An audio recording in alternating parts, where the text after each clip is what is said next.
বিজেপির প্রার্থী, ও তো পলিটিক্যাল কথা বলবে, ওকে আর জজ হিসেবে ধরবেন না। ওটা একটা বিজেপির একটা গুন্ডা, একটা বড় দালাল। এই 30-32 বছর প্র্যাকটিস করার পর 56-57 বছরে যে আইনজীবী জজ হয় না, সে একটা পাঁঠা আইনজীবী। তার জীবনে কোনো প্র্যাকটিস ছিল না বলে তার জজ হয়েছে, 6 বছরের জন্য জজ হয়েছে। আরে 32 বছর প্র্যাকটিস করেছে, সিনিয়র গাউন পায়নি, এত অপদার্থ। কোনো জাজমেন্ট নেই ওর আর্গুমেন্ট করা। বললাম তো, আপনারা কেউ জানতেন পশ্চিমবাংলায় কোনো মানুষ জানতো অভিজিৎ গঙ্গোপাধ্যায় বলে একটা আইনজীবী ছিল, কোনো মামলা করেছে? জানতো? ওই লাইন ফাইন করে জজ হয়েছে, আবার লাইন ফাইন করে বিজেপিতে চলে গেছে। লাইনবাজ, গ্রেট লাইনবাজ, ও পাল্টিবাজ, 1 নম্বরের ধান্দাবাজ, পাল্টিবাজ, ধান্দাবাজ। বললাম তো, ভারতবর্ষের কলঙ্ক এই লোকটা, একটা কলঙ্ক। মুখটা দেখবেন না, মুখটা। আমার একটা কথা, আপনারা যখন এসছেন, আমার একটা জিনিস মনে হচ্ছে, আমিও তো দীর্ঘদিন ধরে হাইকোর্টে প্র্যাকটিস করছি। কলকাতা হাইকোর্ট এখন দরকার সত্যিকারের ভালো আইনজীবী জজ হওয়া। এরও কোনো জজের জুনিয়র জজ হয়ে গেলে, বা কারোর সঙ্গে কারো জজের কোনো উকিলের বন্ধু জজ হিসেবে বড় জায়গায় থাকলে হাইকোর্টে এটা কিন্তু বারবার হবে। দর্শক, আপনারা শুনলেন, কল্যাণ ব্যানার্জি খুব বড় মাপের উকিল। আমি জানি না কত বড় তিনি উকিল, কিন্তু কথাবার্তা শুনে মনে হচ্ছে তিনিই সব থেকে বড় উকিল, এবং তিনিই সব থেকে ভারতের মনে হয় সুপ্রিম কোর্টের বিচারপতি, প্রধান বিচারপতি তিনিই সব থেকে যোগ্য ব্যক্তি। তিনি আজকে যেভাবে প্রাক্তন বিচারপতি অভিজিৎ গাঙ্গুলিকে আক্রমণ করলেন, বেলাগাম আক্রমণ, এটা শুধু রাজনৈতিক আক্রমণের পর্যায়ে আর পড়ে না, যেভাবে ব্যক্তিগত আক্রমণ করলেন, যেভাবে তার মুখের ভঙ্গিমা, যে জেসারে তিনি আক্রমণ করলেন, বলছেন পাল্টিবাজ, ধান্দাবাজ, নাকি লাইন মেরে মেরে, লাইন ধরে ধরে নাকি জজ হয়েছেন। তা কল্যাণবাবু, আপনিও তো আইনজীবী, আপনিও তো আর কম ঘাটের জল খাননি, তো আপনিও লাইন ধরে ধরে কেন জাজ হতে পারেননি? আমি বুঝতে পারছি, আমরাও বুঝতে পারছি যে আপনার ব্যথা কোথায়, তৃণমূল কংগ্রেসের ব্যথাটা কোথায়। কারণ নিয়োগ দুর্নীতিতে এই যে 26,000 চাকরি গেল, এই নিয়োগ দুর্নীতির প্রথম ফোড়াটা কে ফাটিয়েছিল?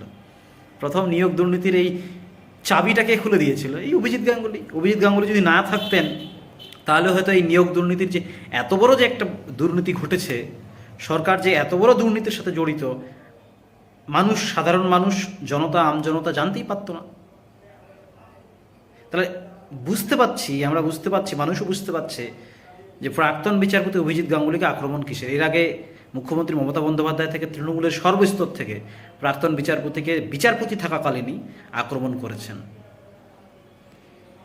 এই বিচারপতি অভিজিৎ গাঙ্গুলির যে রায় যে কতটা সঠিক ছিল, সেটা তো ডিভিশন বেঞ্চের রায়, দেবাংশু বসাকের ডিভিশন বেঞ্চের রায় প্রমাণ করল।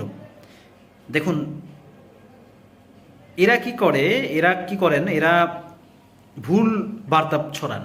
অভিজিৎ গাঙ্গুলির কিছু কিছু অর্ডার, হ্যাঁ, স্টে হয়েছে, একেবারে সেট অ্যাসাইড হয়নি, এবার বাতিল করে রিজেক্ট করেনি। কিছু রায় স্টে হয়েছে এবং কিছু রায় আবার ফেরত পাঠিয়ে দেওয়া হয়েছে পুনর্বিবেচনার জন্য। কাছে স্টে হওয়া মানে কি সেটা বাতিল করে দেওয়া? না তো। রিজেক্ট করে দেওয়া? না তো।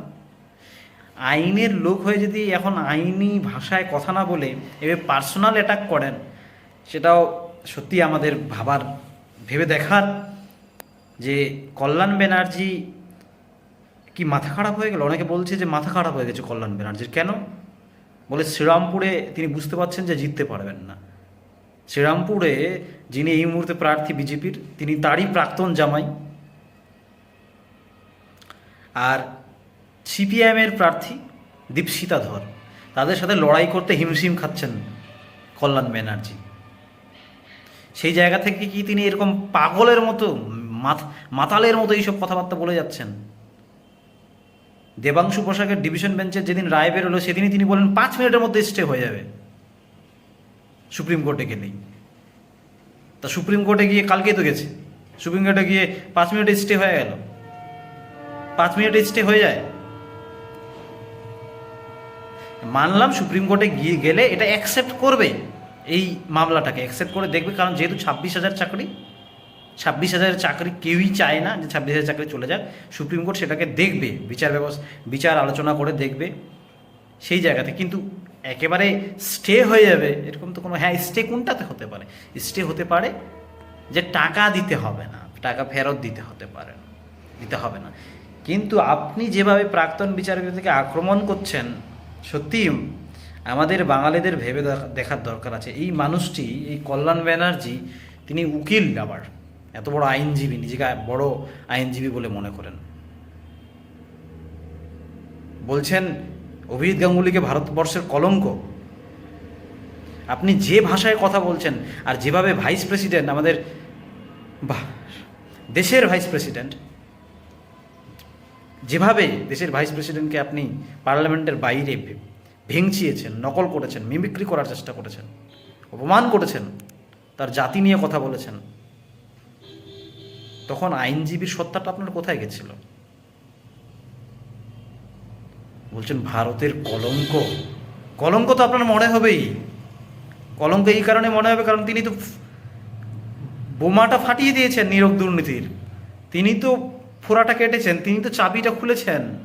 তো তিনি যদি না থাকতেন এই নিয়োগ দুর্নীতির এত বড় জাল, এত বড় চক্রান্ত, এত বড় ষড়যন্ত্র নিয়োগ দুর্নীতি যে এই সরকারের সাথে জড়িত, সেটা তো ধরা পড়তো না।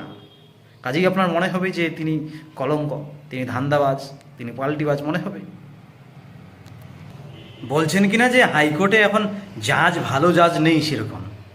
তো আপনি পরীক্ষা দিন না, জাজ হওয়ার মতো পরীক্ষা দিন না। আপনার বয়সটা আছে কিনা জানি না আমি, আপনি পরীক্ষাটা দিন, জুডিশিয়াল এক্সাম দিন, কলেজিয়ামকে জানান যে আমি সব থেকে ভালো বড় বিচারপতি হতে পারবো, আমার সব থেকে যোগ্যতা, আমার এতটাই যোগ্যতা হয়ে গেছে আমি একদম প্রধান বিচারপতির পর্যন্ত হতে পারি। করুন, রাষ্ট্রপতিকে চিঠি লিখুন। এর আগেও আপনি বিচারপতি অভিজিৎ গাঙ্গুলির বউকে নিয়ে টানাটানি করেছেন, বউ কেন ছেড়ে পালিয়েছে বিচারপতি গাঙ্গুলির। এটা কোনো ভদ্র মানুষের কথা হলো যে বউ কেন পালিয়েছে? রাজনৈতিকভাবে আক্রমণ করছে, ঠিক আছে, বউ কেন পালিয়েছে মানে? বউ পালাতেই পারে, বউ পালানোর সাথে লোকটার কী সম্পর্ক? সেই বিচারপতি অভিজিৎ গাঙ্গুলির সাথে কী সম্পর্ক? তাহলে সঙ্গে সঙ্গে তো বিচারপতি গাঙ্গুলি যে পাল্টা করেন, পাল্টা তো দেননি, পাল্টা তো করতে পারতেন। তাহলে আপনার যে এখন যে বিজেপির যে প্রার্থী কবির শঙ্কর বোসের সাথে যে আপনার লড়াই, তিনি তো আপনার প্রাক্তন জামাই ছিলেন। ওই অন্য বিরোধী রাজনৈতিক দলের থেকে তো আপনাকে ওই প্রাক্তন জামাইয়ের পক্ষ থেকে আক্রমণ তো করেন না। এইভাবে এতটা ব্যক্তিগত স্তরে, এত নিচু স্তরে আক্রমণ করেন কেন? বিলো দ্য বেল্ট নামেন কেন? অবশ্য এগুলো বলেও বা লাভ কী? অভিজিৎ গাঙ্গুলি ঠিকই বলেছেন যে কল্যাণ ব্যানার্জি আইনজীবী ঠিকই, কিন্তু তার হয়তো কোথাও একটা ছোটোবেলা যেভাবে মানুষ হয়েছেন, হয়তো ছোটোবেলার যে শিক্ষায় তিনি, যে আবহে মানুষ হয়েছেন, সেখানে হয়তো কিছু একটা অভাব ছিল, কিছু একটা ঘাটতি ছিল। আমারও সেটাই মনে হয় অভিজিৎ গাঙ্গুলির কথা। কেন, এর থেকে তো বেশি কিছু বলার নেই। একটা মানুষ বারবার বেলাগামভাবে এরকম ভাষা ব্যবহার করছেন, বেলাগামভাবে ব্যক্তিগত আক্রমণ করছেন, বেলাগামভাবে এইরকম গালিগালাজ করছেন। সত্যি দর্শক, মানে আমাদেরও ভাবতে লজ্জা লাগে যে দেখুন, সাংসদ তো তিনি আমাদের রাজ্য থেকেই হয়েছেন না, পশ্চিমবঙ্গ থেকেই তো তিনি, শ্রীরামপুর থেকে তো সাংসদ হয়েছেন দুবারে তিনবারের। সেই জায়গা থেকে লজ্জাটা তো আমাদেরও, যে আমাদের পশ্চিমবঙ্গের একজন সাংসদ এই রকম ভাষা ব্যবহার করছেন। অভিজিৎ গাঙ্গুলি বিজেপিতে গেছেন, আর বিজেপিতে গেছেন বলেই তার যে বিচারপতি হিসেবে যে তিনি রায়গুলো দিয়েছেন, সেই রায়গুলো নাল অ্যান্ড ভয়েড হয়ে গেল, সেই রায়গুলো তিনি পক্ষপাতদুষ্টভাবে দিয়েছিলেন, এরকম ভাবার কোনো মানে হয় না, এরকম ভাবার কোনো যুক্তিযুক্ত কোনো কারণ হয় না। এই কারণে, কারণ ডিভিশন বেঞ্চের রায়টা সেটা আবার প্রমাণ করে দিল যে অভিজিৎ ব্যানার্জি ঠিক ছিলেন, অভিজিৎ ব্যানার্জির রায়ের ভিত্তি ছিল। দেখুন, অভিজিৎ ব্যানার্জি নিজস্ব পলিটিক্যাল আইডিওলজি আছে তার, সেই পলিটিক্যাল আইডিওলজি অনুযায়ী তিনি গেছেন, বিজেপিতে যোগ দিয়েছেন, যোগ দিতেই পারেন, তার পার্সোনাল চয়েস। তাকে আপনি পলিটিক্যালি আক্রমণ করেন, ব্যক্তিগত আক্রমণ করবেন কেন এইভাবে এতটা নিচু স্তরে গিয়ে? দর্শক, যা জানাবার জানাবেন। এই কল্যাণ ব্যানার্জি সম্পর্কে আপনাদের কি মতামত অবশ্যই জানাবেন কমেন্ট বক্সে, আর যা বলার বলবেন। নজর রাখবেন সঙ্গে অরবিন্দ ইউটিউব চ্যানেলে।